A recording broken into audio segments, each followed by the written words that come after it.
Hello, my name is Maurice Collishaw, and I'm going to be talking to you about design in creation. This is an important subject because of its obvious implications. If there is design in creation, which I believe there is, then there must be a designer, and I believe that the designer is God.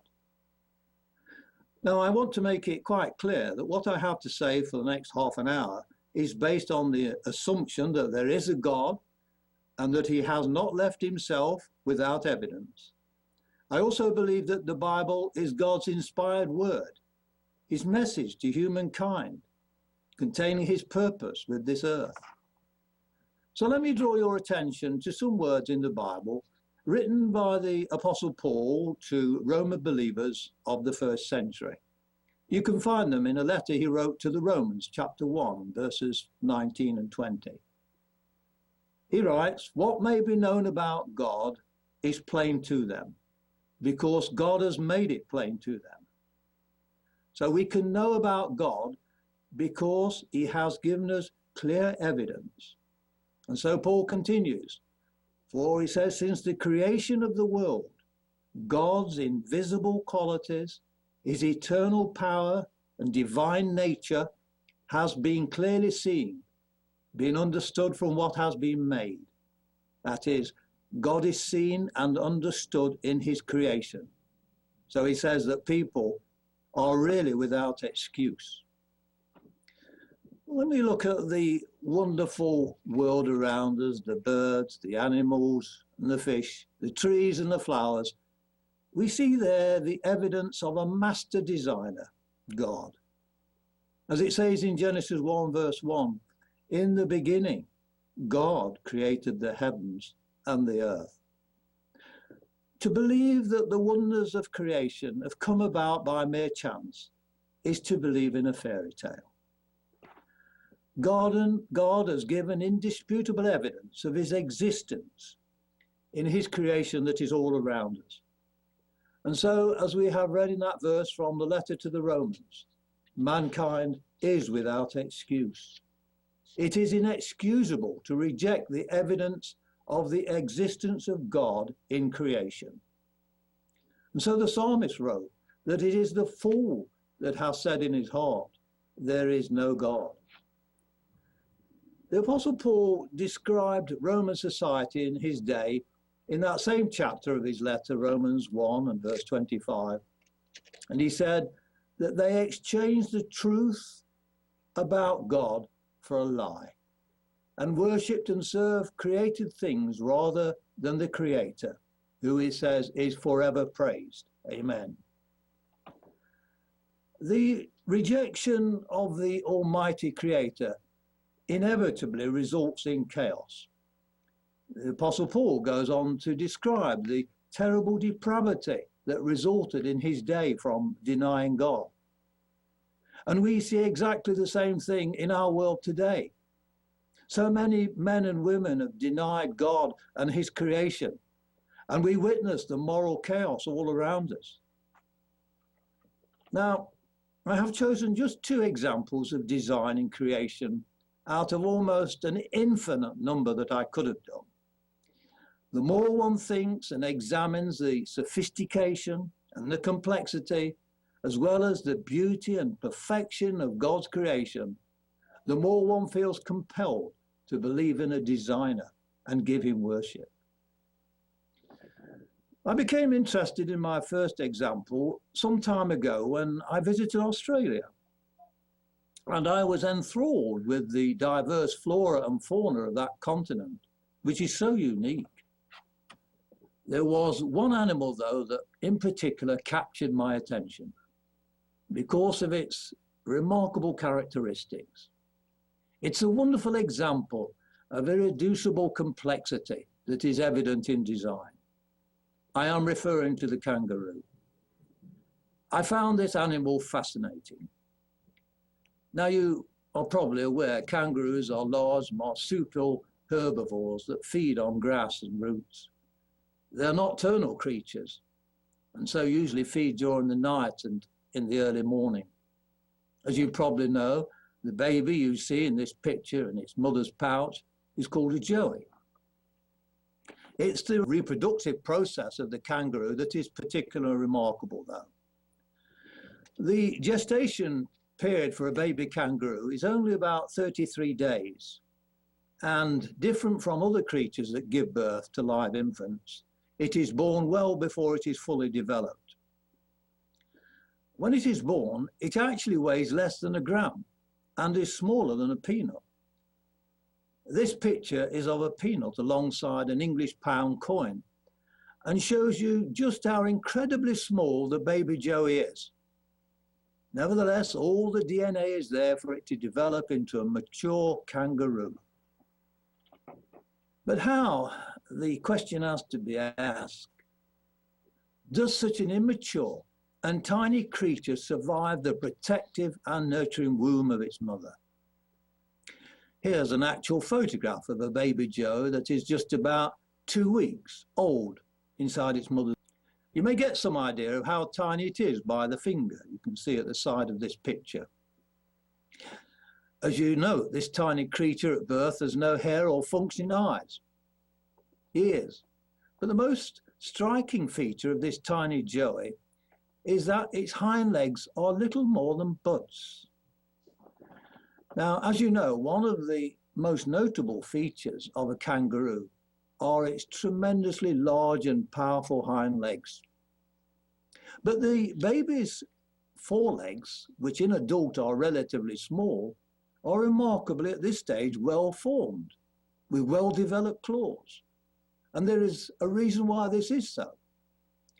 Immediately after what might be called its premature birth, by using these forelegs, the tiny creature is amazingly able to make its way right across its mother's lower abdomen and up into her pouch before attaching itself to her teat. And it remains there feeding from its mother's milk for some 9 months or so. The journey this tiny creature makes all by itself has been compared to a newborn baby crawling unaided the length of a football pitch and finding its mother's breast in less than 3 minutes. But despite being able to achieve this amazing feat, the joey is so undeveloped at this stage that it is not really strong enough to suckle. And so it attaches itself to its mother's teat. And then by muscular action, the mother's teat squirts milk into the baby's mouth. Isn't all this truly amazing? Doesn't it shout to us about design? Designed by an all-wise and intelligent God. Is it probable that this came about by random mutation? Could the species have survived if all the parts of this amazing reproductive process were not in place at the same time? Why are the forelegs so well developed, but the hind legs not? Why does the mother's mammary gland inject the milk into the joey's mouth, rather than relying on the infant suckling? How could such a helpless scrap of life survive? All these features must be in place at the same time for the newborn joey to survive. It has been designed that way and shouts to us of a creator God. And this is not all.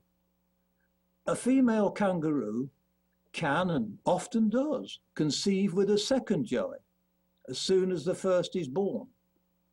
But she is able to freeze the development of the embryo until the previous joey is old enough to leave the pouch, usually at about 9 months or so, until the conditions are right for its continued development. However, the older joey continues to return to the pouch and suckle from its mother until it's 12 or 18 months old. Now, during this time, the mother produces the next joey. So now she has 2 joeys feeding from her at the same time. The amazing fact is that her 2 teats can produce milk of 2 different kinds.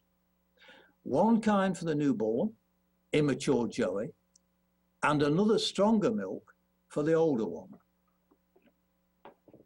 Has all this come about really by random mutation? What happened to all those little joeys while this mutation was taking place? How did the species survive? It is this irreducible complexity of living organisms that confirms the truth of a divine creator. This is the evidence that the Apostle Paul called upon, that we looked at earlier, when he said about God's invisible qualities, his eternal power and divine nature have been clearly seen, he says, being understood from what has been made, so that people are without excuse. Now, there's another amazing feature of design in the kangaroo. We spoke earlier of the kangaroo's characteristic long and powerful hind legs. As you know, when a kangaroo moves, it does so by hopping.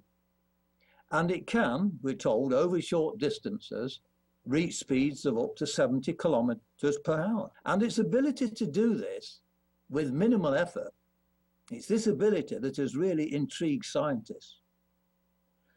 The hind legs of a kangaroo are truly amazing because they have this unique ability to store energy in the tendons of their legs. So with each hop, the spring action of their tendons, rather than the muscular effort, propels them. These are just some of the truly wonderful features of this incredible example of design. And the more you study these unique creatures, the more fascinating they become. For me, they shout of design in creation by an all-wise God. There's no wonder that King David burst into song as he did in Psalm 139, verse 14. He said, I praise you because I am fearfully and wonderfully made. Your works, he says, are wonderful, and I know that full well. No wonder the evolutionists, in order to deceive, have to resort to millions of years of random natural selection and mutation to try and convince people of their theories. And that's just what they are, theories. There are no fossil records of the intermediate stages in the kangaroo or any other creature's development. I personally find it more satisfying to believe that an all-wise and all-powerful creator and designer is responsible for the kangaroo, and indeed for all other forms of life. To believe in evolution requires more faith than to believe in a master creator and designer God. The second example of design that I would like now to talk to you about is something quite different. It is that of the coconut. On my way back from Australia to the UK, I stopped off at the beautiful island of Maurice, which lies in the Indian Ocean. While I was there, my interest was aroused by the coconut palms, which I found growing all over the island, especially around the coast. Now, as a keen gardener, I was curious as to how in nature these nuts were dispersed and germinated. And so I resolved to find out more about the coconut when I returned home. I want particularly, though, to draw attention to the way in which the coconut is dispersed and germinated. The coconut, of course, is a seed. As you can imagine, it's far too big for animals or birds to carry in order for it to be dispersed. And it is too heavy to be carried in the wind. So then, how is the coconut palm seed dispersed? Well, the design of the coconut is as incredible as it is ingenious. One writer referred to it as being like a mini space capsule, but its natural dispersal is by sea rather than by air. Although the nut is heavy, nevertheless it is very buoyant and floats readily on the sea. It can travel by sea hundreds of miles and may germinate on other islands. The whole nut resembles a large green or yellow-looking football, and each of the component parts of the coconut is essential for the success of its germination. Here again, we have irreducible complexity. The coconut could not be dispersed on newly formed atolls, characteristic of that part of the world, if all features are not present at the same time. The coconut we buy in the supermarkets is only the inner kernel. The outer casing has been removed. Around that brown, hairy shell that is so familiar in fairgrounds is a dense mat of tough bristles. This is surrounded by a thick layer of oily rind with a strong outer skin. This skin and bristle mat protects the vital parts of the coconut from the destructive salt of the sea and the jagged reefs. The fibrous wrapping and wood-like spherical kernel inside it preserves the delicate seed from destruction when the capsule approaches the shore. Many of the islands in the Indian Ocean are surrounded by ragged reefs, which the coconut capsule has to pass over before reaching land. That's why it is necessary for it to have a resistant and shockproof and absorbent outer packaging with a tough inner case to withstand the pounding it gets as it passes over the reef. Once over the reef, the coconut is carried more gently by the tide to the beach and tide line, as you can see in this picture. There, the coconut is exposed to the hot sun as it lies on the sandy beach, with no moisture apart from the salt sea. Inside the shell, there is a white, starchy flesh and watery milk, and that provides all the nourishment to enable the seed to sprout and to put down roots. The first vital early days of germination are fueled by the food packed inside the nut. A shoot then first appears, and then green leaves. Now in this picture, you can just see the shoot breaking out of the tough, hard shell. And naturally, you would wonder just how it's possible for the shoot to do this. Because if you have ever bought a coconut, you will know it requires a hammer or some heavy object to crack open the shell. Well, the answer lies in one of the three eyes that you can just about see in this picture. Through one of those eyes, where the shell is somewhat weaker, the first green shoot appears. The pressure from the expanding roots ultimately forces the shell apart, and so a new coconut palm is born, as you can see in this picture. And so the life cycle of the coconut is repeated over and over again. I put it to you, could anything be more remarkable or more wonderful than this? And of course, there is much more locked in the DNA of this nut that scientists today do not fully understand. And yet we know it programs it to reproduce after its kind. Did all this come about by random selection or adaptation? I don't think so. I believe the coconut had to be designed in its entirety for it to be successfully reproduced. Every one of the elements in the reproduction of this palm had to be in place for it to survive as a species. Now, we've referred to the fact earlier that one writer likened the coconut to a space capsule. Would you really believe me that if I suggested to you that a space capsule had not really been designed by an intelligent human being, but that it had evolved over millions of years? Really, just think of the human ingenuity that was required to develop the life support systems, the communication systems, the fuel systems, all the engineers and electricians and so on. The very best of human brains and intelligence are required to achieve what is truly a remarkable craft.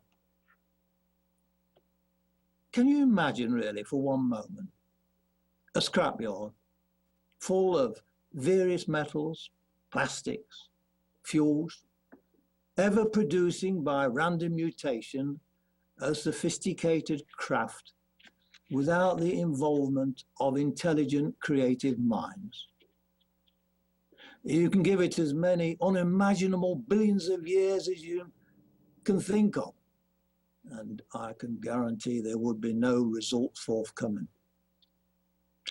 No, design doesn't happen by chance.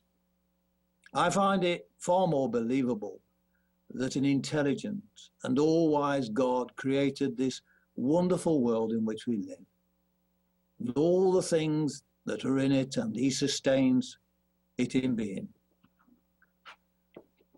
The Bible tells us that God created the world and mankind to give him pleasure.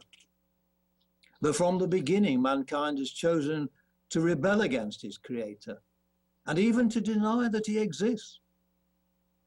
And that is a lie, I believe, and it's punishable by death, the Bible says. God truly exists. Design in nature proves this to us. The Bible is his word. And so we need to go to the Bible and read God's message to us.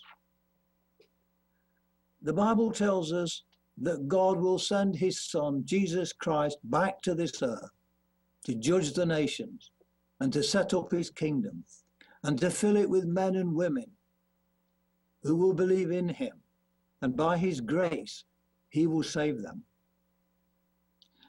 And Jesus has given us signs of when he will return. Signs like the distress of nations, which we see in our world today. Moral crisis in society, which we see in our world today.